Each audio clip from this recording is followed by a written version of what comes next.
Hello students, we are continuing with our discussion on the production possibility frontier curve.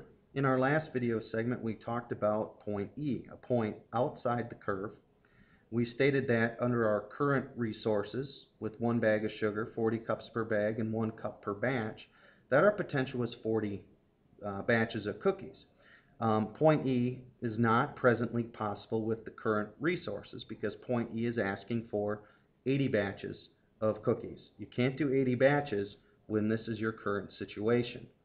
So the key is it wasn't presently possible. We said, hey, if we can change something that makes point E possible, then we could do that.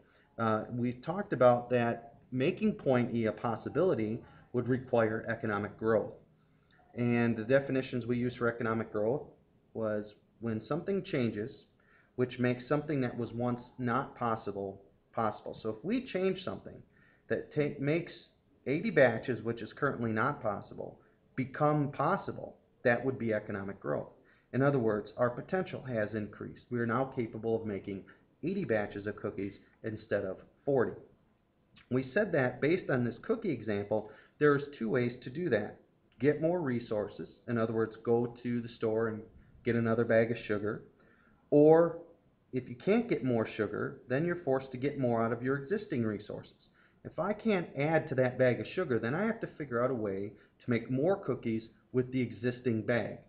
And very accurately, most students say, well, then you need to change the recipe. We're using 1 cup per batch. Why don't we use a half a cup per batch? And that will increase your potential. It's funny, but Professor Romer out of Stanford University describes economic growth, or the key to economic growth, as changing the recipe. Now, he's not referring to cookies, but he's referring to changing the recipe and how we run our economy and how we do things to increase our potential. And this is absolutely critical in a finite world. As our populations get bigger, as our economies get bigger, and that all happening on a finite planet with finite resources, you are forced to change the recipe because you cannot always acquire more resources. So let's talk about this a little more. First of all, the economic terminology for changing the recipe is called productivity. And write it down here. Sorry about that bell. But changing the recipe is about increasing productivity. We want to increase productivity, which is a way of making our workers capable of more than they used to be. That in an 8-hour stretch of work, a worker can now create more or increase their output. And that would be increasing one's productivity.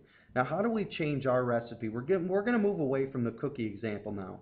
How can we change the recipe so that our workers are capable of more next year than they are this year? And there are some key components to productivity. Number one is you have to increase your capital to labor ratio. In other words, increase your capital stock. Remember, capital is the tools that labor uses in the production of things. One way to, a very simple example of increasing your capital per labor ratio is if you're labor and your job is to dig a hole, I give you a shovel. Now, giving you a shovel increases your capital. And as you can see, giving you a shovel obviously increases your productivity as far as digging a hole. You will now be capable of digging faster than you were with your bare hands. That is what I'm talking about by increasing your capital per labor ratio. Get newer and better tools into the hands of our labor.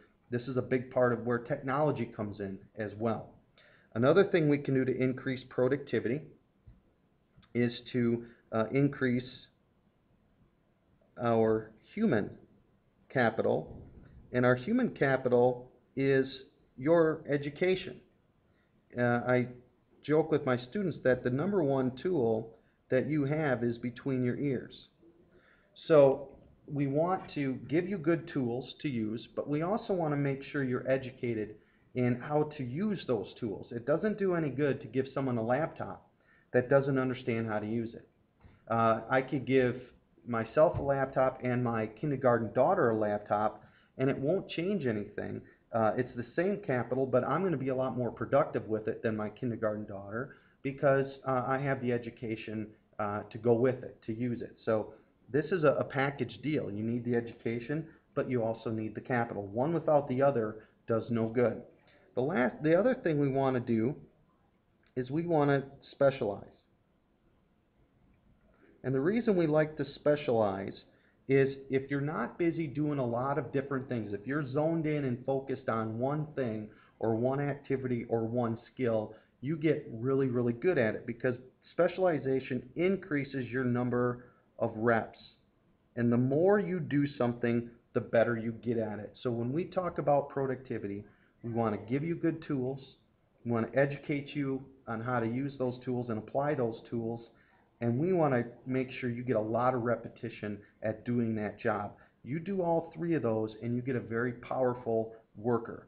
The last thing I would add is economic freedom, because people are very productive in doing what they are passionate about. And we want to set up a system that has freedom so people can choose to do what they're passionate about. Now, you make someone that's doing something they're passionate about, someone that is specialized in that area, so they're doing it lots and lots of times. You give them good education on how to complete the task, and you give them all the necessary tools. You have one very productive worker, and that's increasing our productivity, and that is getting more out of our existing resources, which is going to lead to economic growth.